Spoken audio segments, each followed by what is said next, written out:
Have you ever felt embarrassed because you couldn't hold your pee in time? If you're over 70 and dealing with leaks or sudden urges that seem to come out of nowhere, you're not alone, just aren't, and you're not helpless. Many older women assume it's just part of aging, something to hide or quietly live with. But what most people don't realize is that the bladder is influenced by daily habits. Small things you do without thinking that either help or quietly make the situation worse. This video is not about embarrassment. It's about awareness. We're going to walk through 8 specific habits that many women over 70 are doing every day that are making bladder leaks more frequent and more frustrating. These habits are subtle, often overlooked, and sometimes passed down as normal ways of managing your day. But the truth is, doctors warn that these behaviors may be standing in the way of real relief. If you've ever felt discouraged or even ashamed about wetting your pants, you deserve better. There are changes you can make that will help you feel more in control and less anxious when you leave the house or laugh with friends. Stay with us until the end, because the last few habits might be the ones you've been doing the longest. And once you recognize them, everything can start to change for the better. Let's walk through this together. Number 1. Ignoring the urge to go. One of the most common habits that quietly makes bladder leaks worse is holding your urine too long. It might seem harmless, even helpful. You're trying to be efficient, avoid too many bathroom trips, or wait for a more convenient time. But every time you resist the urge to go, you're sending a message to your bladder that it needs to stretch beyond its natural limit. Over time, that repeated stretching can weaken the bladder muscles and confuse the normal signals your body sends. What starts as a delay becomes a habit, and that habit turns into a new baseline for your bladder. One where urgency hits, faster and more unpredictably, because the muscle has lost some of its tone. You may notice that when the urge does come, it comes on strong. There's less time to respond, and your chances of making it to the bathroom without leaking become smaller. This is especially challenging for older adults because the body's reflexes aren't what they used to be. What used to be a 5-minute warning might now feel like 30 seconds. And if your muscles have been trained to hold for hours only to be emptied in one big rush, they're less likely to respond when you truly need them to. It's not just about muscles either. The bladder is part of a larger feedback loop with your brain. When you keep ignoring the urge, your brain gets used to tuning out the signal. And when you want it to listen, it might not respond fast enough.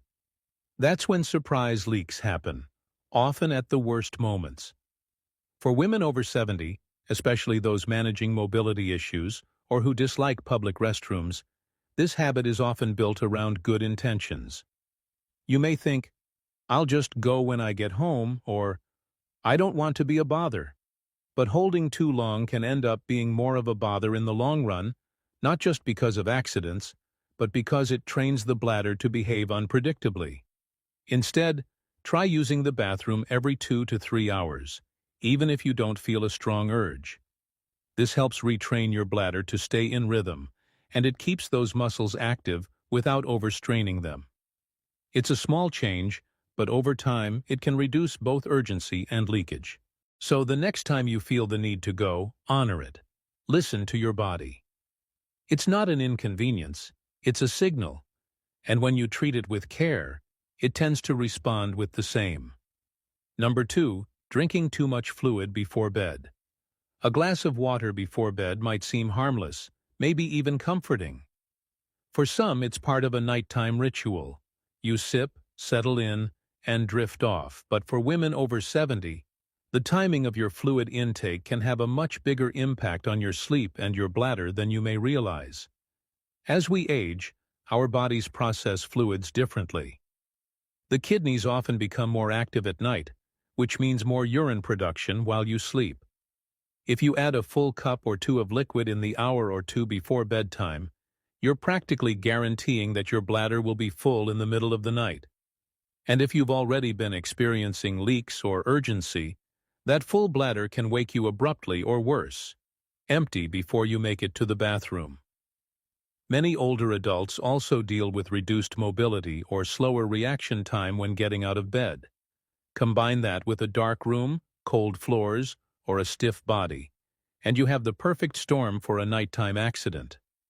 Not because you don't care, but because your body simply can't move as fast as it used to when the pressure builds. There's also the matter of sleep quality.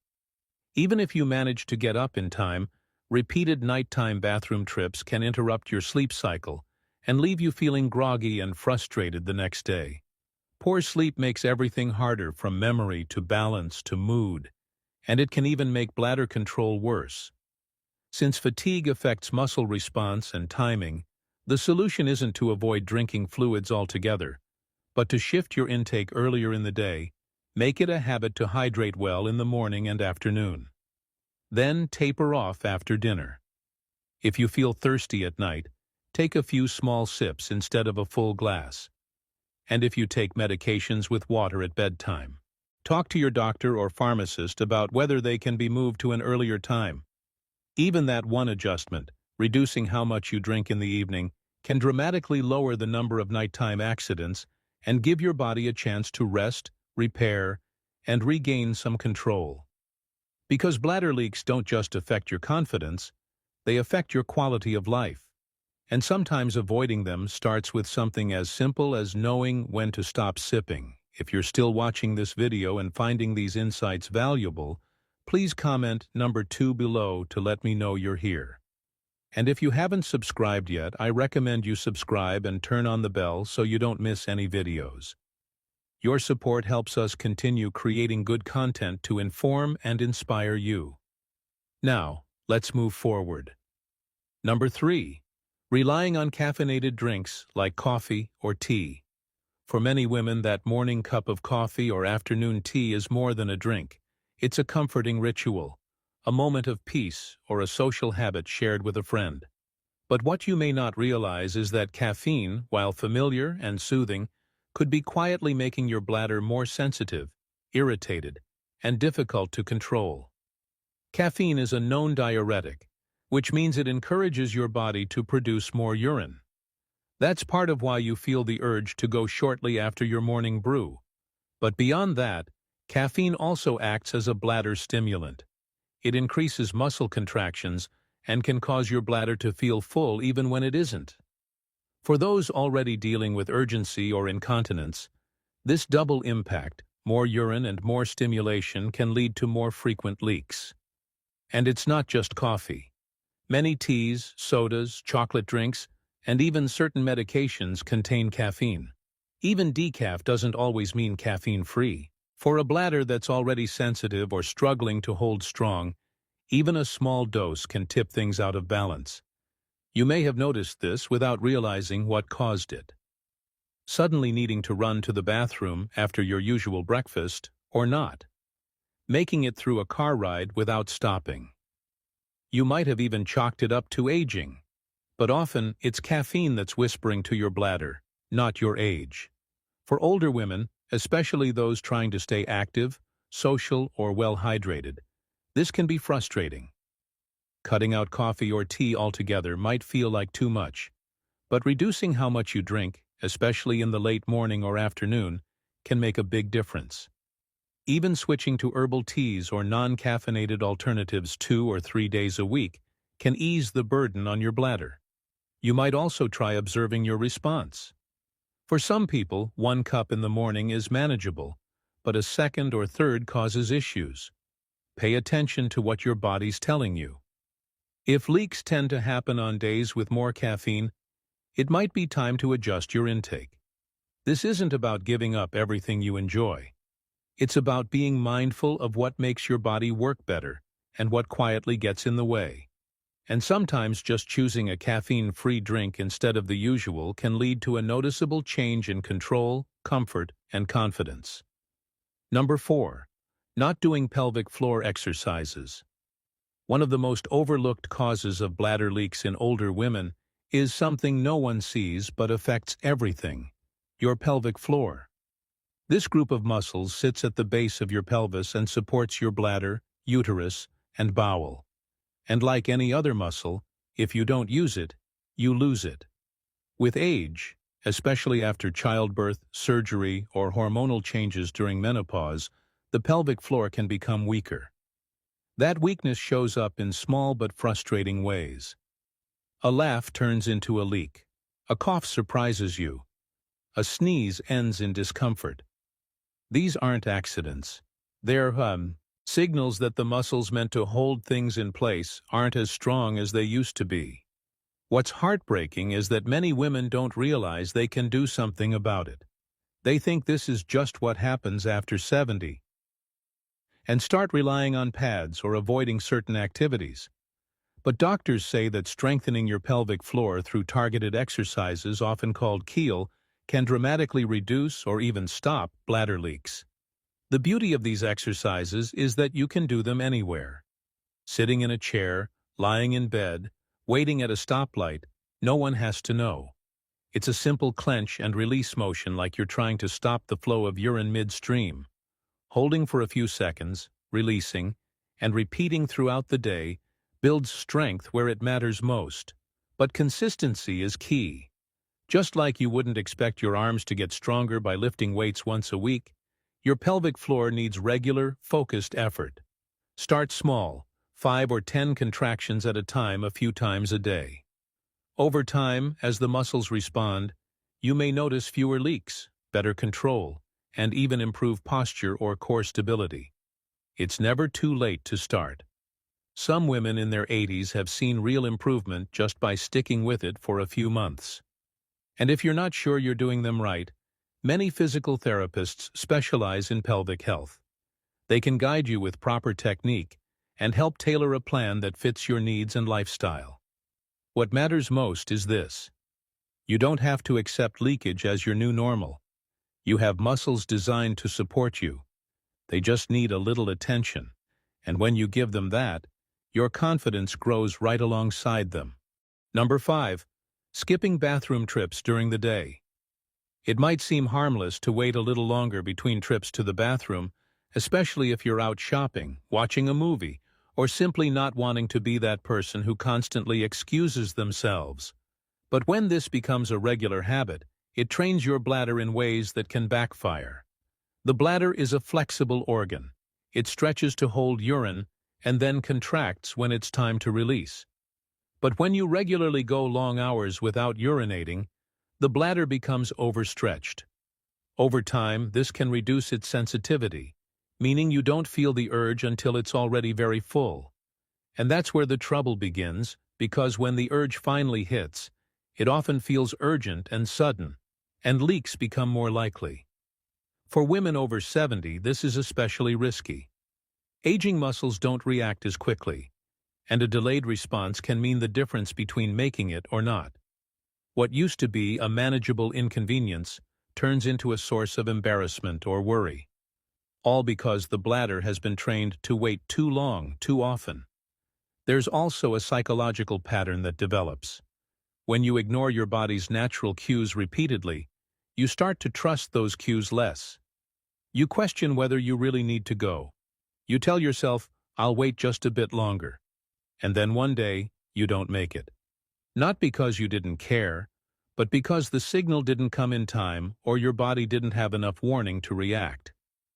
The good news is this habit can be gently reversed. Setting a routine, such as going to the bathroom every 2 to 3 hours, even if you don't feel a strong urge, can help retrain your bladder. It keeps the volume manageable, reduces stretching, and gives you back more control over timing. It also helps prevent the panic that comes from sudden urgency when you're out in public or away from a restroom. Think of it like tuning an instrument. The more consistent the rhythm, the better it performs. Your bladder is no different. Giving it a chance to empty on a regular schedule helps maintain its natural function and lowers the risk of unpredictable accidents. So, if you've been pushing through the day without stopping, thinking it's saving you time or hassle, remember those small breaks might actually be saving you more than you realize. They're protecting your comfort, your confidence, and your sense of control. One restroom visit at a time. If you're still watching this video and finding these insights valuable, please comment number 5 below to let me know you're here. And if you haven't subscribed yet, I recommend you subscribe and turn on the bell so you don't miss any videos. Your support helps us continue creating good content to inform and inspire you. Now, let's move forward. Number 6. Being constipated often. It might surprise you to learn that what's happening in your bowels has a direct effect on what's happening in your bladder. For older women, especially those dealing with chronic constipation, the connection is not just physical, it's structural. The rectum and the bladder sit right next to each other in the body. And when the bowels are backed up, they press against the bladder, reducing its space and its function. When your intestines are full, they create pressure that the bladder has to work against. That pressure can increase urgency, limit how much the bladder can comfortably hold, and make the muscles surrounding the area work overtime. It's like trying to inflate a balloon inside a crowded suitcase. There's just no room to expand. The result? Sudden urges, accidental leaks, and the frustrating feeling that you just went to the bathroom, but already need to go again. Many older adults quietly live with constipation without realizing how much it's affecting their bladder. You might think it's just a part of aging, or that you need fewer trips to the bathroom now that your appetite has changed. But slow or irregular bowel movements often come from dehydration, lack of fiber, reduced mobility, or even medications. All common among people over 70. And when left unchecked, this can quietly turn into a daily problem that affects everything from digestion to sleep to bladder control. Some women notice they leak more during a bowel movement or just after. Others feel discomfort in the lower belly but can't quite tell what's causing it. If any of this sounds familiar, your bladder may be responding to the strain of constipation, even if you haven't pieced it together yet. What can help? Staying hydrated is a start. So is adding more fiber through fruits, vegetables, and whole grains. Gentle movement each day, like walking or stretching, also helps your digestive system stay active. And if you're taking medications that cause constipation as a side effect, talk to your doctor about alternatives or gentle remedies that can support regularity. When your bowels move comfortably, your bladder has the space and support it needs to do its job properly.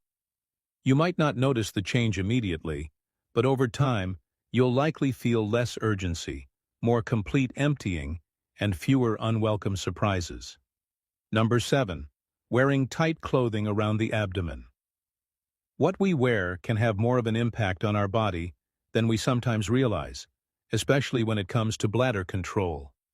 Many women over 70 continue to wear snug-fitting pants, compression garments, or tight waistbands, either out of habit for posture or simply because those clothes feel familiar. But when clothing presses too firmly around the midsection, it can quietly place pressure on the bladder and reduce its ability to expand comfortably. Imagine your bladder like a balloon trying to fill with water.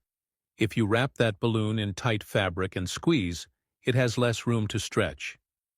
That pressure creates an artificial urgency. You feel like you need to go, even when the bladder isn't full. And over time, this external pressure can lead to more frequent urges, more sensitivity, and a greater risk of unexpected leaks. Tight clothing can also interfere with your pelvic floor. These are the muscles that support your bladder, and they rely on flexibility and movement to function properly. When your clothes restrict the area around your hips and belly, those muscles can't engage as freely.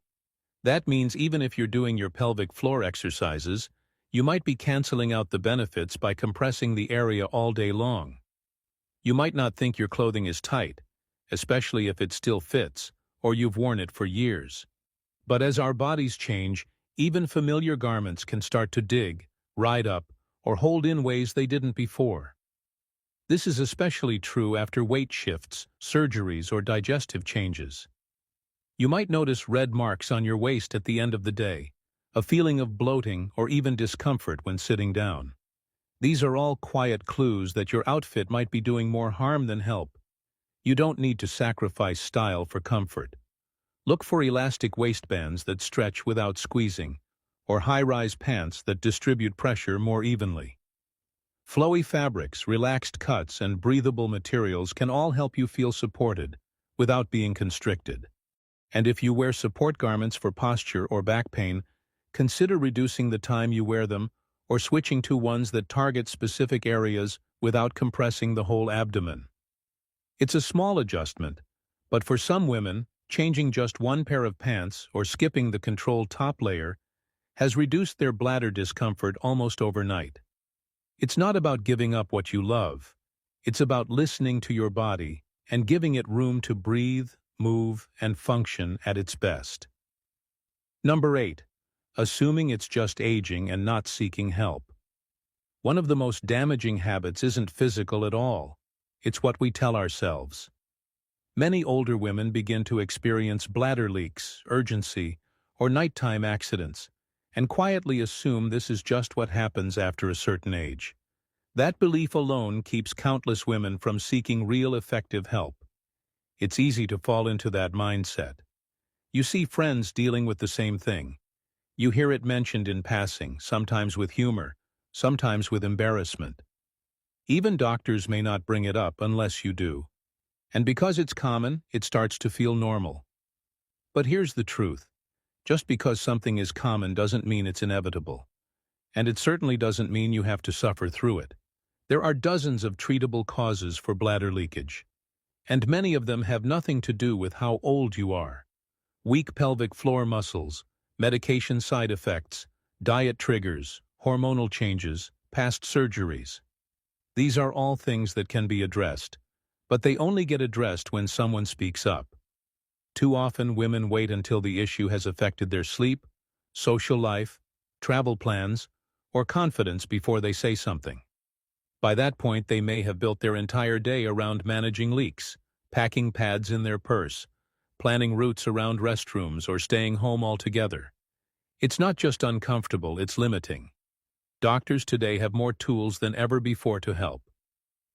From pelvic floors, our therapy to medication adjustments to behavioral strategies and even outpatient procedures, there are real respectful ways to reduce or even stop incontinence. But they start with a conversation. And that conversation starts with you deciding your comfort and dignity are worth it. If you've been blaming yourself or feeling like it's too late to make a change, I want to gently remind you your body is still listening.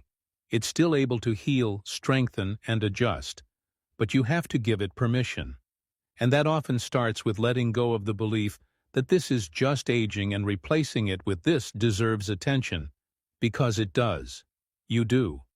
And taking that first step, asking your doctor, trying one new habit, even just learning more is not admitting weakness.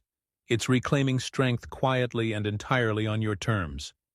If you're still watching this video and finding these insights valuable, please comment number 8 below to let me know you're here. And if you haven't subscribed yet, I recommend you subscribe and turn on the bell so you don't miss any videos. Your support helps us continue creating good content to inform and inspire you. Now, let's move forward. Final thoughts. Now that we've walked through these 8 hidden habits, it's worth asking yourself how many of them have quietly slipped into your routine. Not out of neglect or carelessness, but out of habit, comfort, or the belief that nothing could really change. The truth is, bladder control after 70 isn't just about aging. It's about awareness, and awareness gives you choices. You now know that holding it in too long trains your bladder the wrong way. That too much fluid at night or a second cup of coffee can tip the balance. That weak pelvic muscles and overlooked constipation are connected in more ways than we're usually told. That even your clothing and your mindset have a role to play in your comfort. You also know you're not alone. Many women in their 70s and 80s are walking through this quietly, managing, adjusting, but also longing for something better. The good news is, better is possible. You don't need to accept leaks, urgency, or nighttime accidents as your new normal. You can take small, consistent steps to regain confidence, comfort, and control. And every change you make, no matter how small, sends a message to your body. I'm still paying attention. I still care. So, which habit stood out to you most? Was it something you've always done, never thinking it could affect your bladder? Or maybe something new you're willing to try starting today? This isn't about doing it all at once. It's about starting where you are and giving yourself the grace to grow. Because life after 70 isn't the end of your story. It's still your story. And the more comfort and confidence you have in your body, the more fully you get to live it.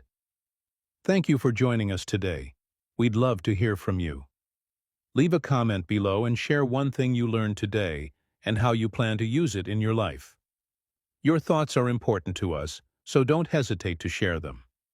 Reading your comments gives us great motivation and encouragement. If you enjoyed this video and found it helpful, please like, subscribe, and share. Your support helps us continue creating good content to inform and inspire you. Thanks for watching Elderly Wisdom Insight, and we look forward to seeing you in the next video.